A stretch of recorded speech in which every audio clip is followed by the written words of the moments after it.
How to sign in as employee in Best Buy. Hello everyone, I am Vishaka and welcome to our channel. Now, let's get right into the tutorial. Firstly, go ahead and open your preferred browser and in the search bar, search for Best Buy Employee Login. In the interface that you will be led to, tap on the option that says Login Employee Resources. You will then be led to the login portal of Best Buy employee.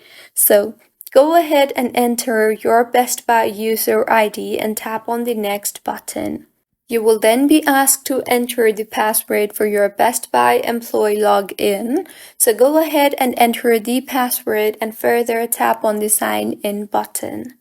Also, just in case if you have forgotten your password, you can tap on the Forgot Your Password option and recover your password and log in further. So, this is how you can sign in as employee in Best Buy.